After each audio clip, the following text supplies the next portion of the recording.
അഖിലേന്ത്യാ sevens football ടൂർണമെന്റിന് വെള്ളിയാഴ്ച രാത്രി തിരൂരങ്ങാടി ഫ്ലഡ്ലിറ്റ് സ്റ്റേഡിയത്തിൽ തുടക്കമാകുമെന്ന് ഭാരവാഹികൾ വാർത്താ സമ്മേളനത്തിൽ അറിയിച്ചു. ഒരു മാസം നീണ്ടുനിൽക്കുന്ന ടൂർണമെന്റിൽ 24 ടീമുകൾ മത്സരിക്കും. ജനുവരി 15-നാണ് ഫൈനൽ മത്സരം നടക്കുക. വെള്ളിയാഴ്ച രാത്രി 9-ന് ആരംഭിക്കുന്ന ടൂർണമെന്റ് KPA മജീദ് MLA ഉദ്ഘാടനം ചെയ്യും. ഈ ഡിസംബർ 15 മുതൽ നീണ്ട ഒരു മാസക്കാലം ജനുവരി 15 വരെ അഖിലേന്ത്യാ സെവൻസ് ഫുട്ബോൾ ടൂർണമെന്റ് ആരംഭിക്കുകയാണ്. ഇത് കേരളത്തിന്റെ വിവിധ ഭാഗങ്ങളിൽ നിന്നുള്ള 24 സെവൻസ് അസോസിയേഷൻ രജിസ്റ്റർ ചെയ്ത ടീമുകളുമായാണ് മാറ്റിയിരിക്കുന്നത്. ഫസ്റ്റ് കളി മെഡിക്കാർഡ് അരീക്കോടും സ്കൈ ബ്ലൂ എടപ്പാളും തമ്മിലാണ് മത്സരം നടക്കുന്നത്.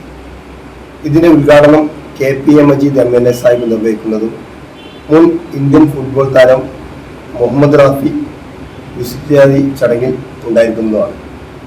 പിന്നെ SFA സംസ്ഥാന ഭാരവാഹികളായ ലെനിൻ, സൂപ്പർ ബാവ എന്ന അഷ്റഫ്, KT അംസാക്ക എന്നിവരുടെ സാന്നിധ്യം ഇതിലുണ്ടായിരിക്കുന്നതാണ്. മുൻ ഇന്ത്യൻ താരം മുഹമ്മദ് റാഫി മുഖ്യാതിഥിയായെത്തും. വാർത്താ സമ്മേളനത്തിൽ Arimbra Zubair, Muneer കുറുമത്ത്, PM Shafaf, Kalam Karadan, CH Khalid, PK Abdul Azeez തുടങ്ങിയവർ പങ്കെടുത്തു. CTV news Tirurangadi. Chamano International Jewelers, traditionally trusted for 160 years.